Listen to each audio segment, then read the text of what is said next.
Hello friends, आप देख रहे हैं मानव विद्या एकेडमी। 1947 में विश्व के मानचित्र पे दो देशों का उदय हुआ। एक भारत, पहले से ही देश था, लेकिन अंग्रेजों ने इसको बांटकर एक नया देश बनाया, इसका पार्टीशन किया और एक नया देश बनाया जिसका नाम पाकिस्तान रखा गया। आखिर भारत से पाकिस्तान को बनने में कौन कौन से लोग थे जो रिस्पॉन्सिबल थे इसके लिए, या कौन से ऐसे लोग थे जो जिम्मेदार थे?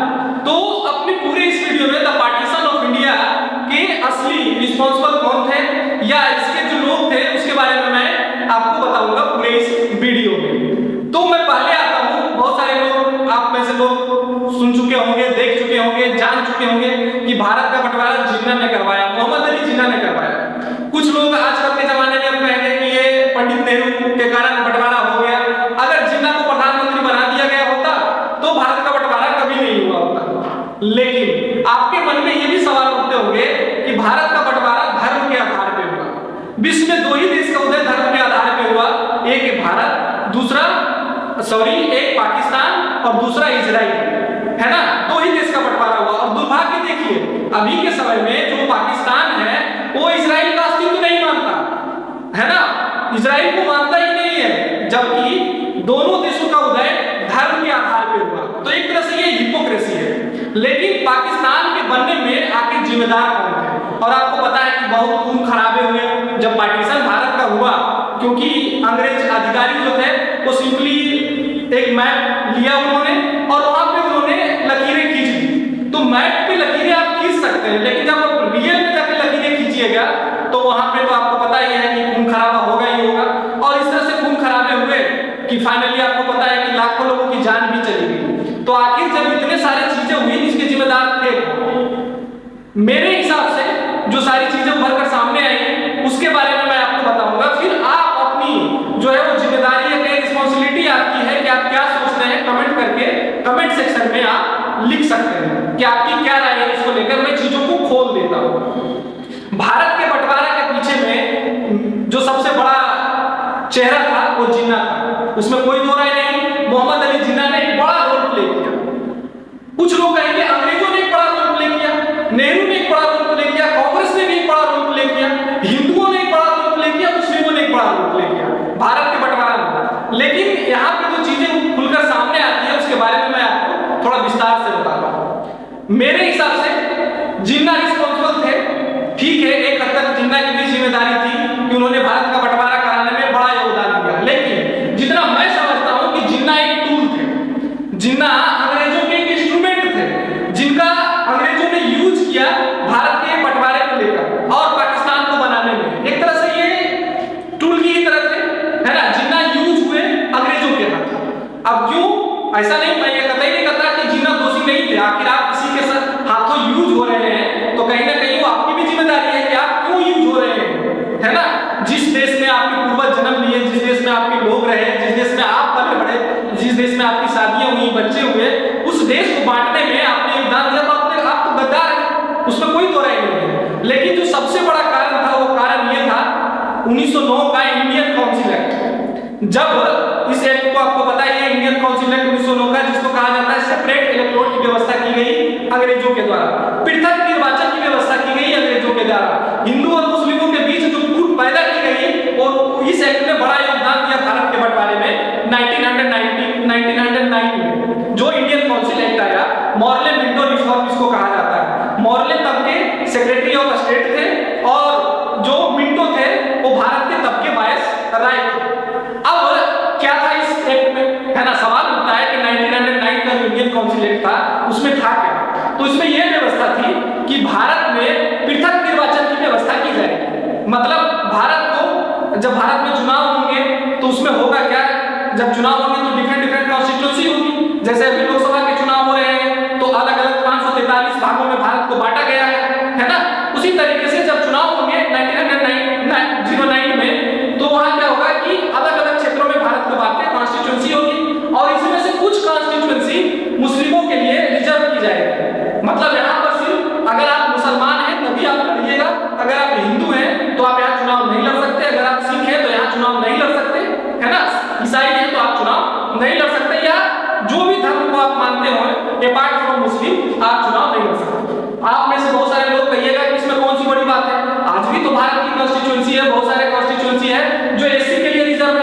84 सीटें लोकसभा की शेड्यूल कास्ट के लिए रिजर्व है, आज भी एसटी के लिए रिजर्व है 47 सीटें लोकसभा की, है ना।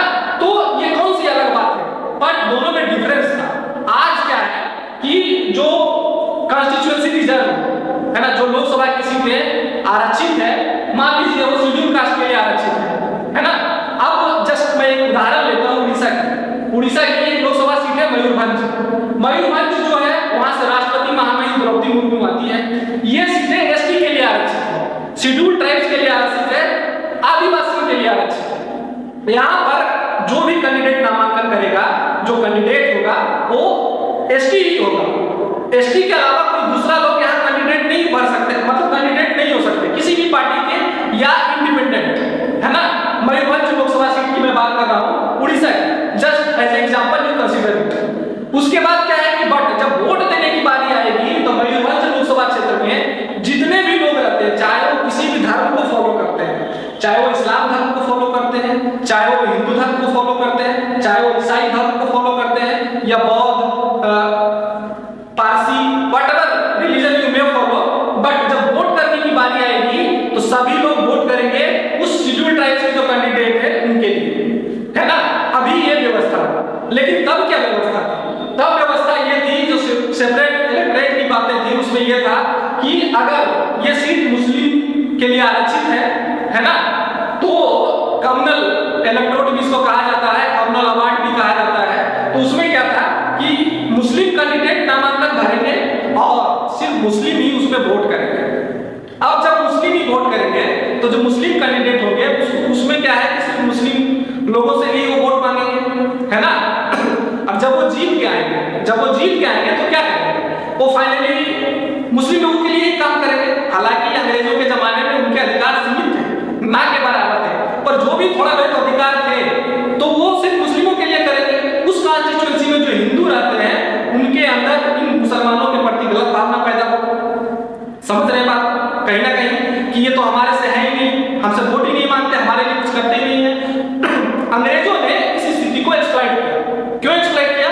क्योंकि जब 1857 का जब विद्रोह हुआ, 1857 का जब विद्रोह हुआ, रिवोल्ट हुआ, तो वहां पे हिंदू मुस्लिम यूनिटी देखने को मिली थी। अब सवाल उठता है कि आखिर अंग्रेजों ने सेपरेट इलेक्टोरेट की व्यवस्था क्यों की, पृथक निर्वाचन की व्यवस्था क्यों की इंडियन काउंसिल एक्ट में? तो 1857 का जो विद्रोह हुआ, रिवोल्ट हुआ, उसमें अंग्रेजों ने देखा कि हिंदू मुस्लिम यूनिटी जो है वो चरम पे है ना। मुस्लिम राजा थे, हिंदू बहुत सारे राजा उनके अंदर लड़े, बहुत सारे कमांडर्स लड़े, बहुत सारे सैनिक उनके अंदर लड़े, अलग अलग जगहों पे, कुछ जगहों पे हिंदू की नेतृत्व में मुस्लिम लोग भी लड़े, ये भी हुआ। उसके बाद क्या हुआ, जो तत्कालीन कारण थे, 1905 में बंगाल का विभाजन हुआ, बंगाल का बंटवारा हो गया। अंग्रेज कहते थे कि बंगाल एक बड़ा प्रोविंस है, इसलिए इसको बांटना है ना, क्योंकि यहाँ शासन व्यवस्था अच्छी तरीके से की जा सके। लेकिन जो मेन चीज वहां ये था कि बंगाल में जो एक मॉडर्न एजुकेशन का नया पौध विकसित हो चुका था, वो अंग्रेजों के बारे में जान चुका था कि हमारे हितैषी नहीं है, ये हमारा खून चूस रहे हैं। तो वहां पे राष्ट्रवाद का जो है वो चमक एकदम उदय होने लगा, राष्ट्रवाद की भावना वहां पे लहर दौड़ गई। तो फाइनली अंग्रेजों ने उसको दबाने के लिए बंगाल का विभाजन कर दिया। और जब बंगाल का विभाजन हुआ तब तक अंग्रेज के जो लीडरशिप थी वो जान चुकी थी कि अगर भारत में ज्यादा दिनों तक रहना है, भारत एक बड़ा देश था तब, भारत में अभी के भारत, बांग्लादेश, पाकिस्तान, ये सारे भारत के अंग हुआ करते थे, ये भारत में ही हुआ करते थे। तो इतने बड़े देश में एक छोटा सा तिनका सा ब्रिटेन कैसे राज कर पाएगा? तो यहाँ के लोगों को आपस में लड़ाओ, फूट डालो और राज करो की नीति अंग्रेजों ने अपनाई।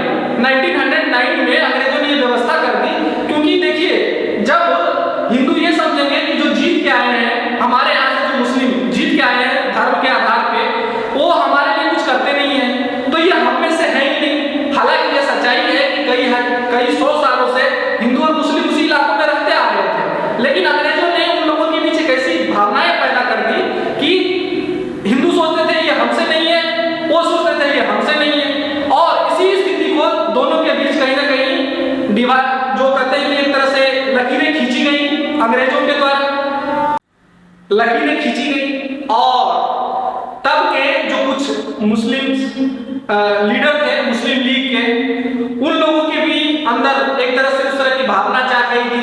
यहाँ पे पावर शेयरिंग की बात थी, यहाँ हिंदू मुस्लिम कोई उतना नहीं था, पावर शेयरिंग की बात थी।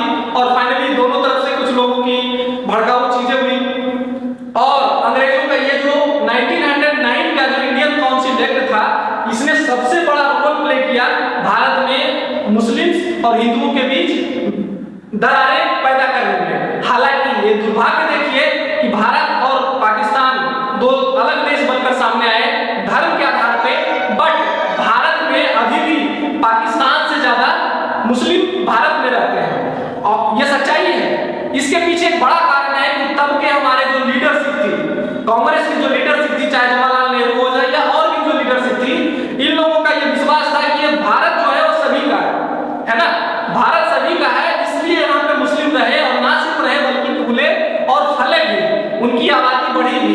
बट जो मुस्लिम राष्ट्र बने, पाकिस्तान बना, बांग्लादेश बाद में 1971 में बांग्लादेश का उदय हुआ, वहां पे हिंदुओं की आबादी बड़ी संख्या में गिरी। तो भारत के बंटवारे का जो मेन रीजन था वो इंडियन काउंसिल एक्ट 1909 था। हालांकि जब जिन्ना, मोहम्मद अली जिन्ना मरने वाले थे, अंतिम समय पे थे, तो जिन्ना ने कहा था कि हमारी जिंदगी की बहुत बड़ी गलती हमने किया पाकिस्तान बनाकर। उनके अंदर कहीं ना कहीं गिल्ट की भावनाएं थी और ये भी सच है कि जिन्ना ने सोचा कि हम बहुत साल तक राज करेंगे, मतलब पाकिस्तान का सर्वोसर्वा हम रहेंगे, लेकिन आजादी के ठीक 1 साल के बाद जिन्ना इस दुनिया से चल बसे। और उनकी अंतिम समय की जो समय है, अंतिम समय में जो समय है, वो पाकिस्तान का जो सरकार था उनको कोई भाव नहीं दिया और एक तरह से कहिए कि उनको गुमनाम मृत्यु हुई पाकिस्तान में। पर वही कहता है आप पछताए होत के जब चिड़िया चुग गई के, है ना। तो भारत के बंटवारे में बहुत बड़ा एक जो रोल प्ले किया वो इंडियन काउंसिल एक्ट 1909 का प्ले किया। जय हिंद। और जो सबसे बड़ी बात यह है कि आप लोग बानी विद्या एकेडमी को शेयर करिए, जितने लोगों में कर सकते हैं सब्सक्राइब करिए, और अगर आप बानी विद्या एकेडमी के कोर्सेज परचेज कर सकते हैं तो परचेज करिए और कांटेक्ट करिए, यहाँ पे नंबर स्क्रीन में आ रहे हैं, है ना। और बानी विद्या एकेडमी को सपोर्ट करिए, बेल आइकन बटन जरूर हिट करिए, जिससे अगर कोई भी वीडियो बानी विद्या एकेडमी की तरफ से डाला जाएगा तो नोटिफिकेशन आपके मोबाइल में, आपके कंप्यूटर्स में आ जाएंगे। आप बानी विद्या एकेडमी से जुड़े रहिए। जय हिंद, जय भारत, धन्यवाद।